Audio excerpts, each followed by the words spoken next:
7th District Congressman Sean Duffy, Republican, was in Spooner attending a Lincoln Day dinner for the Washburn County Republican Party.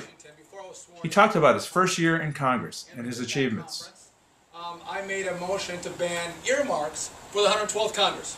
Okay? That passed, and because we're in control, what that means is that you haven't seen earmarks over the last year. And if you think about it, we've gone through a lot of legislation recently, right? And have you seen earmarks? Have you seen people buying votes with dollars back to the home district? Any Cornhusker kickbacks? You haven't seen any. And that doesn't get a lot of news.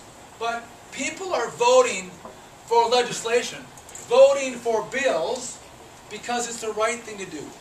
They're voting against it because it's the wrong thing to do, not because they're being paid off. That was my resolution in the House that kicked that off this year. Recently, I introduced a bill, you might have heard of this, to pay the freeze of federal workers. Okay? Federal workers on average make 16% more than their counterparts in the private sector. And at a time when people are agreeing to work less hours to keep their jobs, some of them are taking pay concessions to keep their jobs, but very few American taxpayers are getting pay increases, it doesn't make sense to make that private sector taxpayer pay for a salary increase for a federal worker who already makes 16% more than they do. Introduced that bill. It passed the House. It's now over in the Senate. Don't hold insider trading. Congressman Duffy talked about an initiative he took on the House to restrict insider trading for congressmen. When I saw that, I introduced a bill that was called the Restrict Act. All right, restrict insider trading.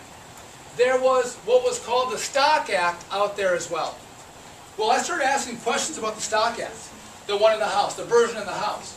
And what I found out was that members of Congress had to report trades that were $1,000 or more, and they had to report it within 90 days. All right? So I asked the question, if I trade in one day $50,000 of Apple stock, but I do it at $950 increments, do I have to report it? The answer is no. You don't have to report it. So this sounds good, but this isn't real reform. My Restrict Act was very simple. I said members of Congress have to put their assets into a blind trust, where the person that manages that fund can't have the information of the member. So there's a total separation. The congressman's information can't be used to personally pad and benefit their stock account. There's a lot of millionaires in Congress, if you haven't noticed that. There's a few of us, if you haven't noticed, that aren't millionaires. You better heard that too. You're not? I'm not. Yes, you better heard that. We also say, well, if you're not going to do a blind trust, you can aggressively report, which means if you trade stock, you have to report it within 3 days to the House clerk. It gets put online, so your constituents and the media can see those trades. So if Bill Gates comes to your office and is talking to you one day, and the next day you're shorting Microsoft, your constituents and the media can ask the question, what did Bill Gates tell you? We shine the light in the process. Now, the Restrict Act didn't get passed, but we were effective in the reforms in the Stock Act, where I was able to get the 90-day requirement down to 30 days, help do that, take the $1,000 requirement out and bring it to zero. I included the executive branch, okay? They're also included in this new, in the new Stock Act version, and then also there's a version of a blind trust. So that just passed the House this last week. It'll go to the Senate and it'll pass.